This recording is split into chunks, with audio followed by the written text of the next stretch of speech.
Good morning. It's a lovely day here today. I think it's going to hit 29, which, for England is off the scale. Any Aussies there will be sort of sniggering, I know. But heat wave, it's 29 degrees in England for a day. But anyway, yeah, nice. So today I wanted to just talk a little bit about an exercise that I think you should do to get your head around this idea of why talking to people that you want to work with or your clients is so important. And I want you to do, well, I don't want you to do it, I'm suggesting you do it. It's up to you if you do it, obviously. But to kind of, so this exercise will help you to see how talking stuff through and asking people questions pulls out different stuff than just like asking them to fill out a form or write a review or a testimonial or trying to kind of work out what you want to say just from your own head. So a few weeks ago, I don't know, it's last month now. So I signed up to a subscription service for my girls, and it's twice a month. It's called Banjo. I keep calling it Banjo Patterson, but it's not. It's Banjo. Oh, forgotten again. Anyway, that's the brain farts. Anyway, so what it is a fictional cat. He's traveling around the world. Twice a month, he sends a letter to the girls, Holly and Isabel, sharing a bit about where he's been that week or that month, with all stuff, for them, little activities for them to do around whatever country he's traveling to. So it's a really cool way to sort of interactively, there's a big map we've got and put stickers on. So it's a really cool little thing to kind of get them thinking about the world and what different countries mean and all that kind of stuff. So saying that, I saw a shout out on LinkedIn from somebody on their team who wanted to speak to people like me who had signed up for the subscription so that they could find, just market research, like what was it about the subscription I liked and, why did I sign up and all that kind of stuff. So I put my hand up and I had a call with the lady. It's about 20 minutes long. And so she went through this process. She had the questions, the prompt questions, and she was asking me stuff. And here's the thing that got interesting.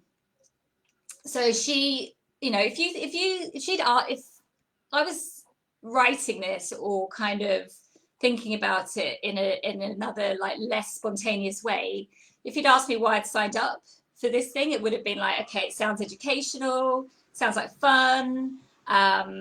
It's a thing for the girls to get engaged with. So kind of all those surface level reasons. But when I was talking to her and she was asking me questions and we were kind of having a conversation around it, the things that came out were like, what I actually like about it is, I should have brought one of them to show you. The letters come in an envelope that looks like those old school, like airmail envelopes. Do you remember, with the blue and red trimming around it? The idea of a pen pal, I was like, God, the idea that somebody's writing to them each month and they, ideally want to write back. They're not quite there, they're drawing pictures, but the idea of a pen pal was the thing I liked. I like the idea of a traveling cat because I used to like backpack and, that sort of idea of exploring the world really appealed to me. So all these other reasons came out as to why I actually liked this specific thing and why I'd chosen it. And I was listening to myself saying these things and going, oh, that's interesting. I didn't know that that's why I liked it or it appealed to me. And it kind of revealed itself to me. And, if you can manage to sort of watch yourself a bit. And that's the goal that they need to know who they're targeting, because these are the reasons why, I'm the right demographic, I'm the right age, I remember these things, the whole pen pal things, like old school, isn't it? Because everyone texts and emails now. The old airmail envelopes, I don't know, do they exist anymore? I don't know, don't think so, haven't seen one for years. Backpacking, all that kind of stuff. So I just thought as an exercise, it was really, really eye-opening for me.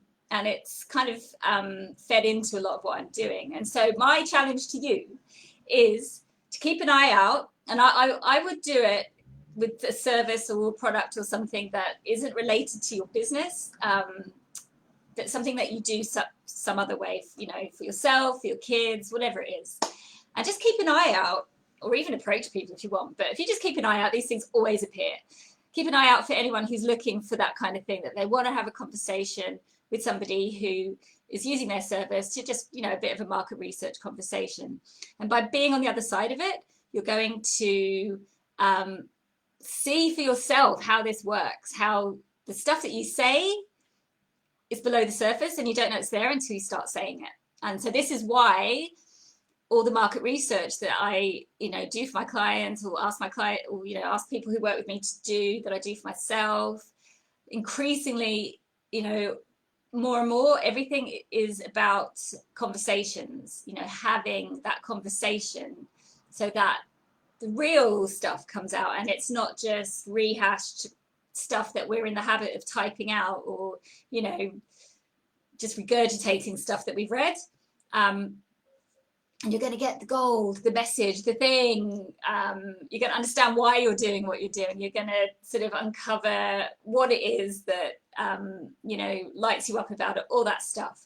But yeah, first do this exercise so that you're in the shoes of the other person, just so you can see and experience yourself just how powerful it is.